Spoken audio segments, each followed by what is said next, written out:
예수님은 세상의 빛이시다, 이런 제목입니다. 우리 함께 같이 하시겠습니다. 예수님은 세상의 빛이시다. 아멘.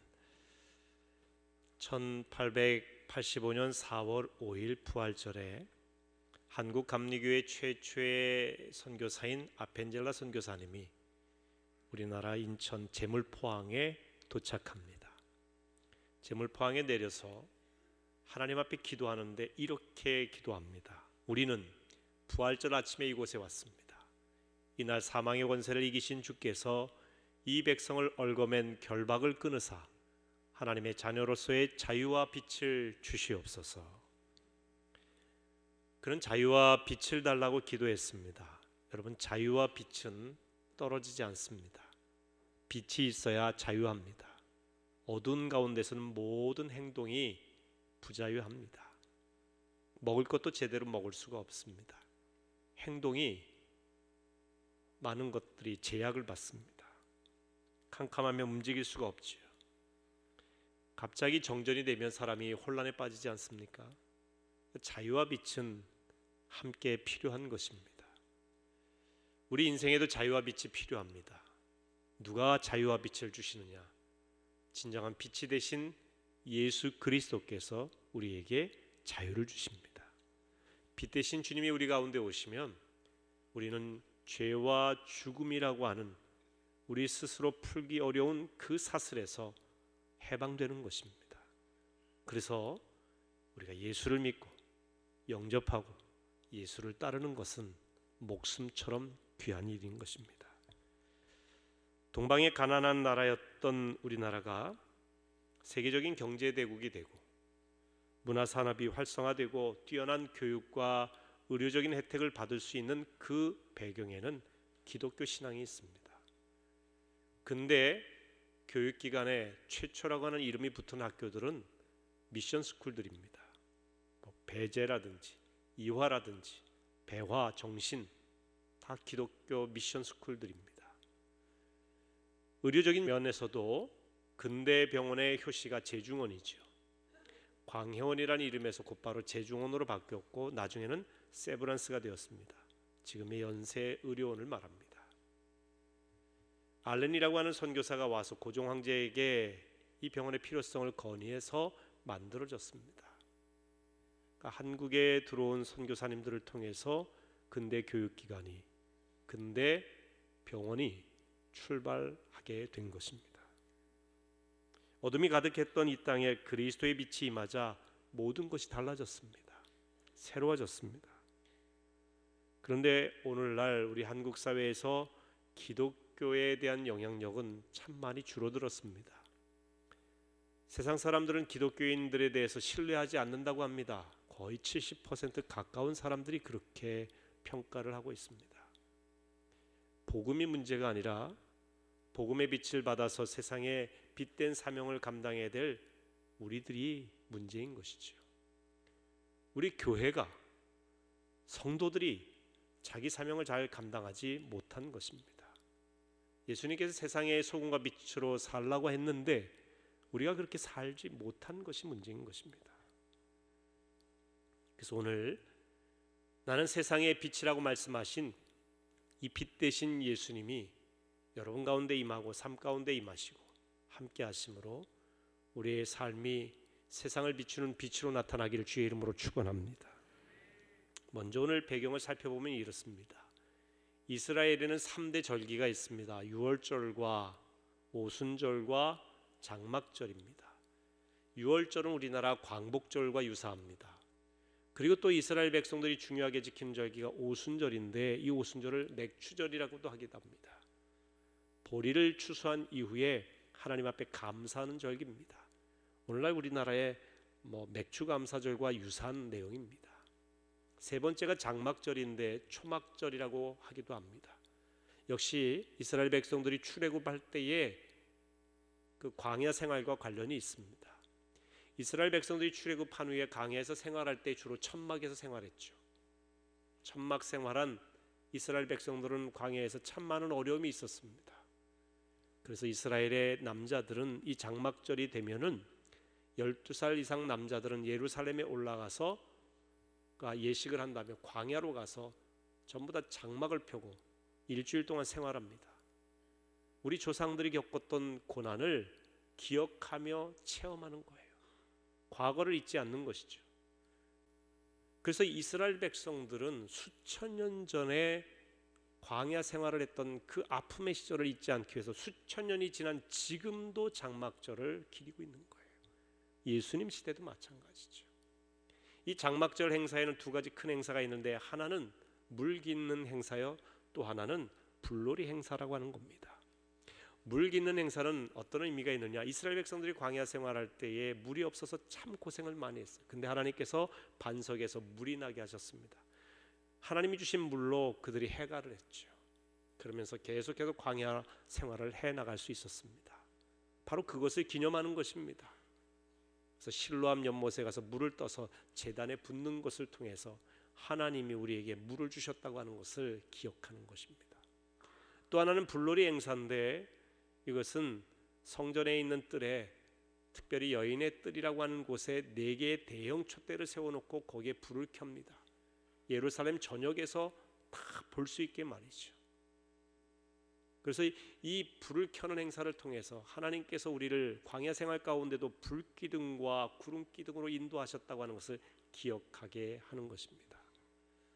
지금도 이스라엘 백성들은 이 행사를 하는데, 이 행사를 할 때 주로 아코디언을 연주하면서요, 할아버지, 할머니, 또 부모님, 또 자녀들, 손주들까지 다 한자리에 함께하면서 서로 춤을 춥니다. 남녀노소를 가리지 않고 장막절 행사에 함께합니다. 이스라엘 백성들은 그렇게 축제와 절기를 즐겨요. 그때에 아마 예수님 시대에도 그렇게 절기를 즐길 때 마지막 일주일 동안 장막절 행사하다가 마지막 날이 되면 4개의 초의 불이 꺼지기 시작합니다. 춤추고 노래하던 것도 멈추기 시작해요. 세상이 어둠 속에 갇히게 되는 그 즈음에 예수님이 등장합니다. 그리고 이렇게 말씀하시는 거죠. 나는 세상의 빛이다. 나를 따르는 자는 어둠에 다니지 아니하고 생명의 빛을 얻으리라. 예수님께서 친히 나는 세상의 빛이라고 말씀하시는 겁니다. 세상의 빛이 꺼졌다고 절망할 것이 아니라 진정한 세상의 빛 예수님을 모시게 되면 어둠에 다니지 아니하게 되고 생명의 빛을, 진정한 빛을 얻게 되리라 말씀하신 것입니다. 예수님은 어두운 세상 속의 빛이십니다. 예수님은 단순히 교회 안의 빛이 아닙니다. 성도들만의 빛이 아닙니다. 온 세상의 빛이십니다. 본래 세상은 어두웠습니다.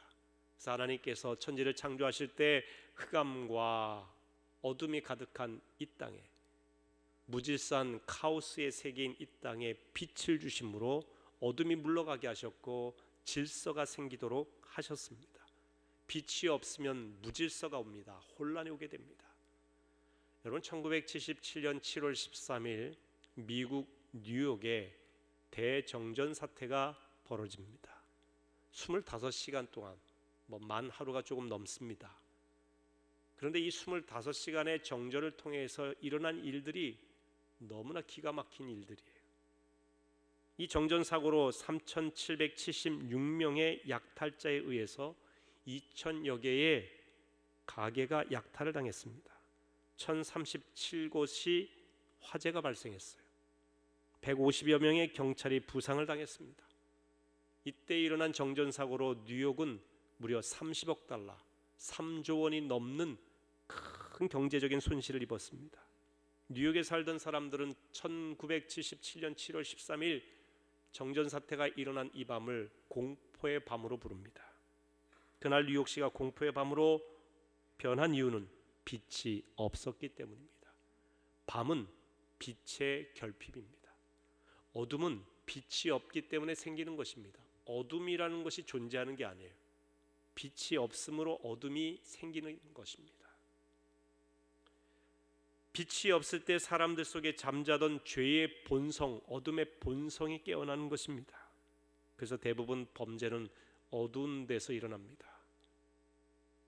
여러분, 환한 대낮에 도둑질하고 또한 사람들을 죽이는 그런 일들을 하는 일은 극히 드문 일이죠. 정신이 없는 제정신이 아닌 가운데 일어나는 일이지, 사람들의 대부분의 범죄는 밤에 일어납니다. 어둠은 죄를 부르지만 빛은 어둠과 죄를 몰아내는 것입니다. 빛이 오면 어둠이 설 자리가 없는 것이에요. 사람들은 과거에 비해 오늘날 세상이 더욱 죄악으로 물들어 있다고 말합니다. 물질 문명의 발달로 밤도 대낮처럼 환하게 밝히고 있지만 사람들의 마음은 밝은 이 대낮의 빛처럼 화려한 오늘의 세상의 빛과 반비례해서 더욱 어두워져 가고 있습니다. 어두운 생각, 어두운 마음, 어두운 말, 어두운 행동들을 더하죠. 그렇게 CCTV가 많고, 그렇게 지켜보는 경찰들이 많고, 그렇게 많은 사람들이 여러 가지 것들로 감시함에도 불구하고 왜 세상에는 이렇게 어두운 일들이 많을까? 우리 마음이 부패했기 때문입니다. 마음에 빛이 없어요. 빛이 있어야 됩니다. 빛이 있어야 어둠을 이기는 것입니다. 근데 그 빛이 누구냐? 예수 그리스도시라는 것이죠. 그러므로 예수님을 모신 마음에는 빛이 임하여 그 마음이 밝고 건강해집니다. 긍정적으로 생각하게 되고 소망이 생기게 됩니다. 여러분이 진정한 그리스도인이 된다면, 정말 주의 제자로 살아간다면, 예수님을 나의 주인으로 진정으로 고백하며 그분을 따르면 여러분은 절망할래야 절망할 수가 없습니다. 사망의 음침한 골짜기로 다닐지라도 해를 두려워하지 않게 됩니다. 예수님이 계신데, 빛 대신 예수님이 계신데 우리가 어떻게 어둠으로 갈 수 있겠습니까? 그분은 결코 우리로 하여금 어둠으로 나아가도록 내버려 두시지 않습니다. 그의 의로운 오른손으로 우리를 붙드시는 분입니다. 예수님은 우리를 향해서도 너희는 세상의 빛이라 하셨어요. 빛의 사명을 감당해야 됩니다. 어두운 세상, 죄악된 세상, 믿지 않는 세상에서 빛된 삶을 살라고 하는 것입니다. 아르헨티나의 로드리게스 목사님이라고 하는 분이 한계 너머에 계신 하나님이라는 책을 쓰셨어요. 그 책에 보면 하나님은 우리 인생의 한계를 넘어서신다는 것입니다. 또 하나, 하나님의 역사는 교회라고 하는 한계를 넘어서 역사하신다는 거죠. 교회 안에 있는 사람만 사랑하시는 게 아니에요. 하나님은 세상을 사랑하신다는 것입니다. 그리스도인은 교회 안에서만의 그리스도인이 되면 안 됩니다. 한계를 넘어서야 돼요. 이분은 그 책에서 이렇게 얘기합니다. 오늘날 많은 그리스도인들이 교회 안에서는 강력한 사자의 모습으로 울부짖는다. 대단해 보인다. 교회 안에서는 아주 짠 소금처럼 행동한다. 그런데 세상에 나가서는 겁 많은 하룻강아지가 되고, 세상에 나가서는 그저 달달한 설탕물이 되어버리고 말았다. 부패한 세상을 깨끗게 하고 방지하고 부정과 불의를 몰아내고 어둠을 몰아내는 일을 하고 있지 못하다고 하는 거예요. 우리의 삶이 세상에 빛된 삶을 살고 있지 못하다고 하는 이야기죠. 왜 그럴까? 참빛이신 예수 그리스도를 마주하고 있지 못하기 때문에 그렇습니다. 여러분이 참빛이신 주님을 바라보며 살아갈 때에 어두운 그림자는 뒤로 물러가게 됩니다. 이거는 상식이기도 해요.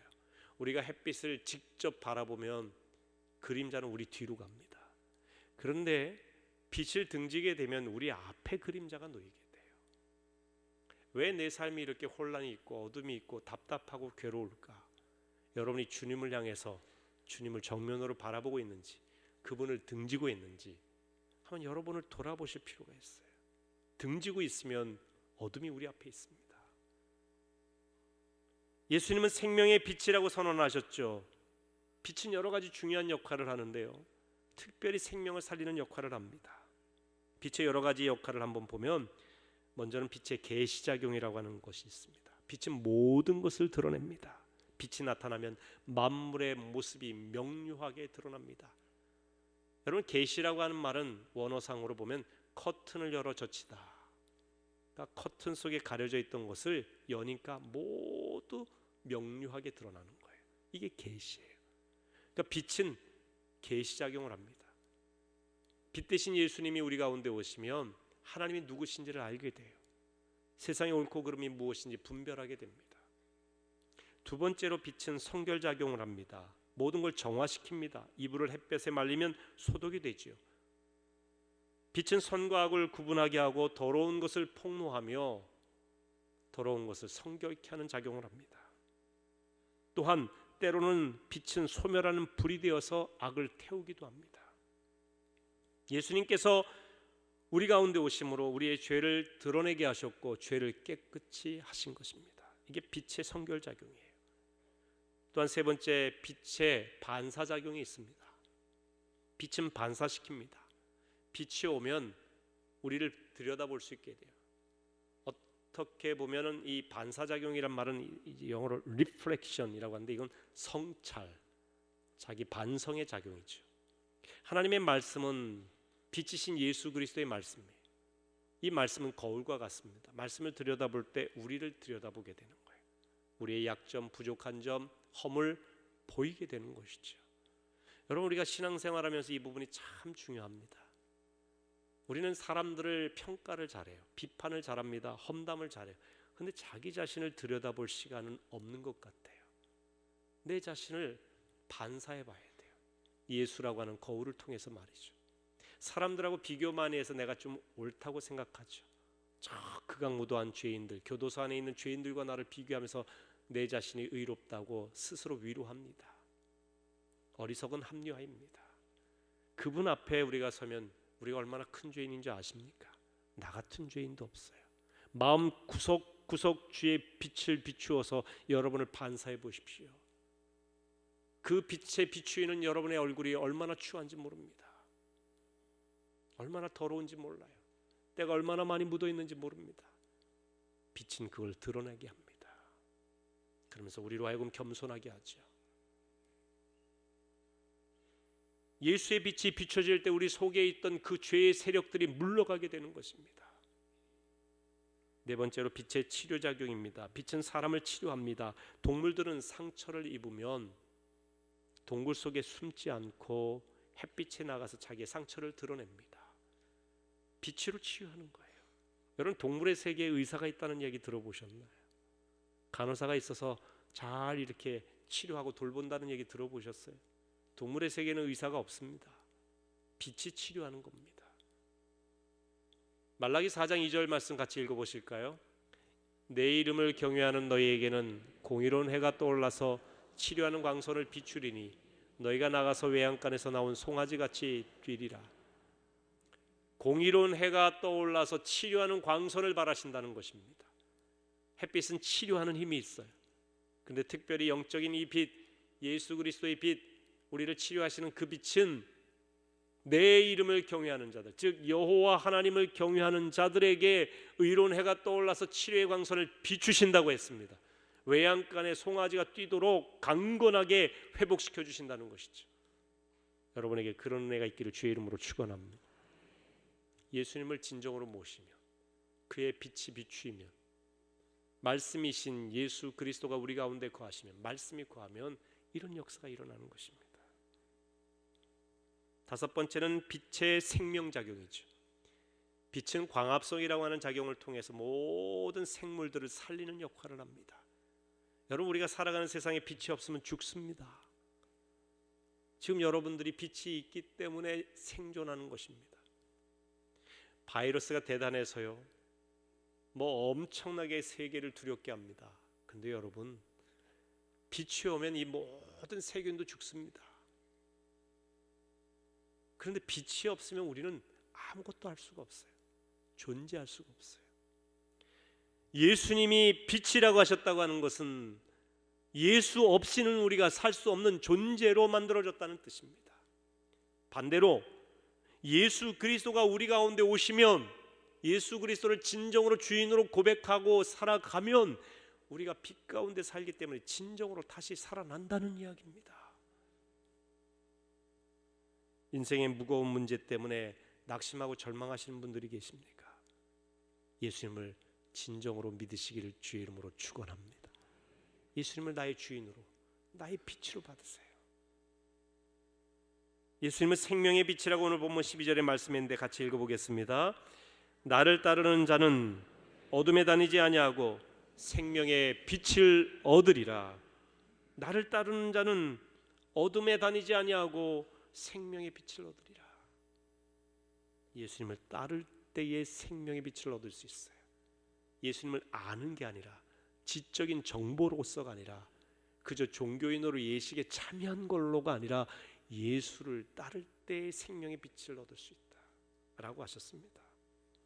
예수님은 영원한 생명으로 인도하는 빛이십니다. 밤바다를 항해하는 배는 등대를 보고 항구로 찾습니다. 등대의 빛이 배를 안전하게 항구로 안내합니다. 예수님은 바로 그런 등대가 되시는 분이에요. 우리 인생을 항해할 때에, 인생의 밤바다 어디로 가야 될지 모를 때에 예수의 빛은 우리를 영원한 생명의 항구로 안내하십니다. 여섯 번째 빛은 심판작용도 있습니다. 살리기도 하지만 죽이기도 합니다. 모든 사람에게 빛이 반가운 것은 아니지요. 도둑은 밤에 활동합니다. 빛이 오면 꼼짝없이 심판을 받습니다. 잡히게 되는 것이죠. 식물을 예를 들면 뿌리가 든든한 식물은 햇빛을 흡수하여 건강하게 자라고 좋은 열매를 맺습니다. 그러나 뿌리가 뽑힌 식물은 햇빛을 받으면 받을수록 바짝 말라버리고 못쓰게 됩니다. 이것이 빛의 심판적인 요소입니다. 살아있는 생명은 빛 가운데서 성장하지만 영적으로 죽은 사람은 예수의 빛이 비추면 비칠수록 괴로운 거에 거부합니다. 그러면서 인생은 더욱더 메말라가는 것이죠. 예수 없는 인생에게 빛은 심판입니다. 죄를 회개하지 않은 인생에게 주님이 오시는 날은 심판의 날입니다. 그러나 예수의 빛이 있는 사람에게는 그날이 구원의 날입니다. 예수의 십자가가 믿는 자들에게는 하나님의 능력이 되지만 믿지 않는 자들에게는 미련해 보이는 것이라고 했습니다. 그래서 예수의 빛, 예수의 말씀이 없는 사람은 지독하게 예수를 거부합니다. 지독하게 기독교 신앙을 거부합니다. 기독교를 개독교라고 말하면서 비판합니다. 말씀을 싫어합니다. 기독교 신앙의 본질도 모른 채 핍박하고 비판하기도 합니다. 빛이 없기 때문에 어둠의 행동을 하는 것입니다. 물론 그렇게 되기까지 그리스도인들의 책임도 크죠. 빛된 사명을 감당하지 못했어요. 진정한 그리스도의 제자로 살아가지 못했기 때문이죠. 세상의 소금과 빛의 역할을 하지 못한 우리의 어둠도 큰 역할을 한 것입니다. 어둠에 있는 사람들은 빛이 오는 걸 싫어합니다. 자기 죄가 드러날까 봐.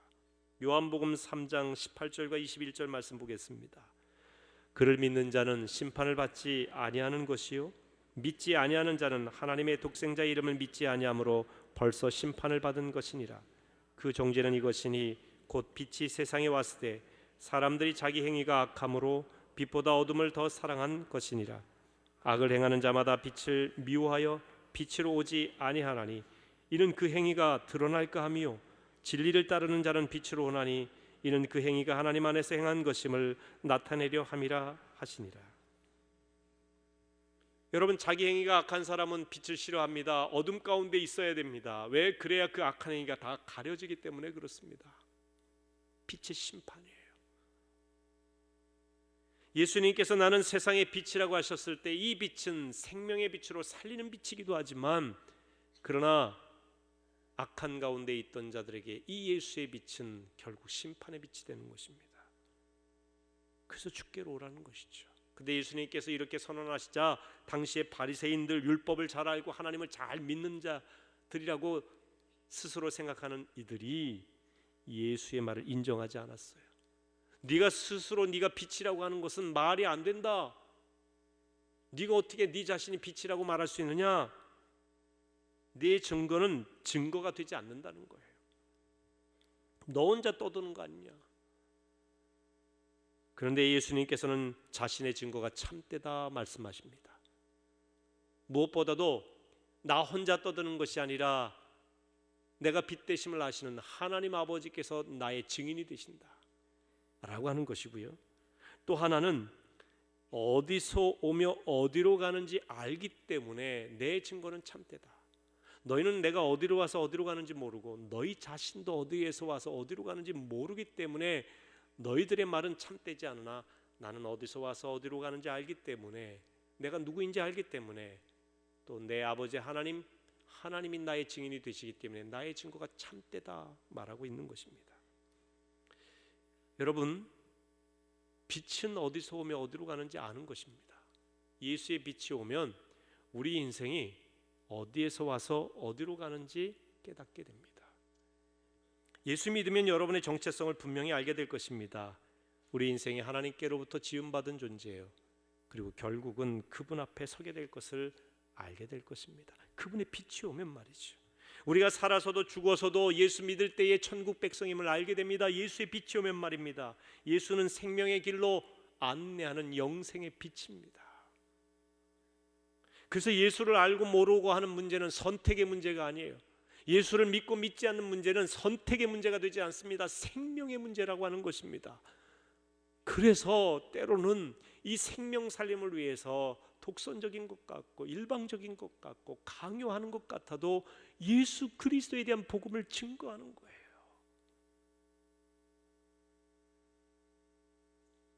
생명의 빛 가운데 와야 사니까 말이죠. 예수님은 온 세상의 빛입니다. 누구든지 예수 믿으면 영생한다고 되어 있습니다. 예수 믿을 때 인생이 달라진다고 분명히 말씀하고 있습니다. 예수 믿는 건 지적인 차원의 동의가 아니에요. 고개만 끄덕끄덕하면 되는 것이 아닙니다. 입으로 주여 주여 하는 걸로 끝난다고 생각하면 안 됩니다. 아는 것이 끝이 아니에요. 예수를 따라 살아야죠. 믿음은 따르는 것입니다. 믿음은 순종하는 것입니다.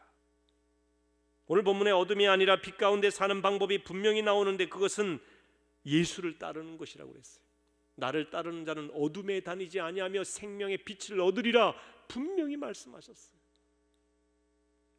여러분, 예수님을 따르기 위해서는 우리는 주의 말씀을 따라야 되는 것입니다. 자, 시편 119편 105절 말씀 같이 읽습니다. 주의 말씀은 내 발의 등이요 내 길의 빛이니이다.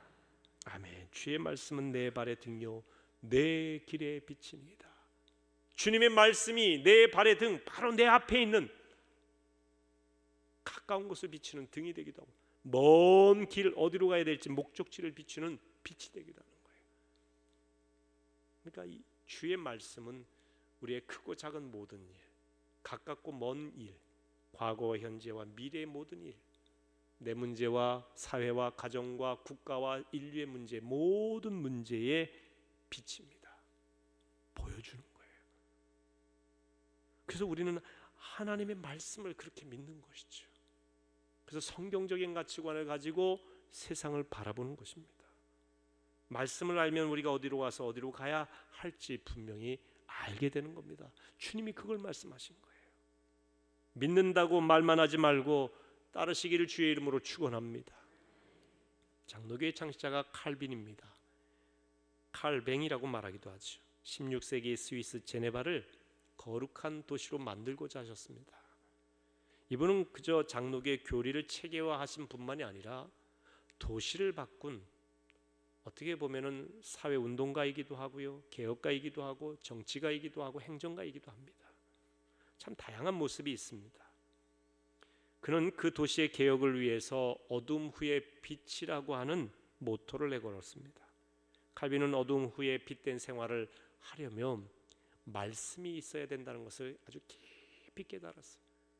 빛 대신 예수의 말씀이 있어야 도시가 개혁되겠구나, 어둠이 물러가고 빛이 오겠구나, 이걸 깨닫고 부지런히 하나님의 말씀을 그 도시 사람들이 배우도록 했습니다. 그래서 1541년에 한 가지 규정을 만들었는데 그것은 설교자가 일주일에 6번 설교하도록 하고 그 도시에 있는 시민들은 6번 설교를 반드시 듣도록 법으로 규정을 했어요.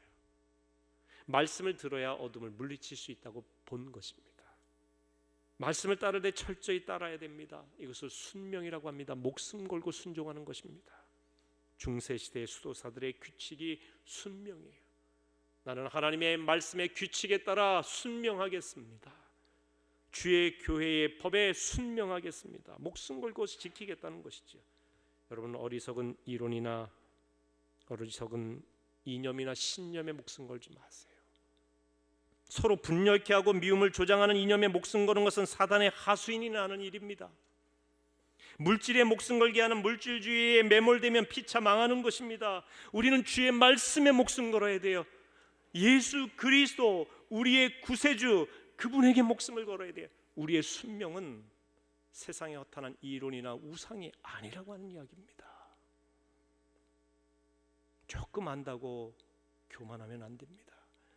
미국의 어떤 마을로 이사온 새로운 가족이 있었습니다. 그 가족은 모두 4식구의 엄마, 아빠, 아들, 딸. 그런데 두 아이가, 아들과 딸이 시각장애인입니다.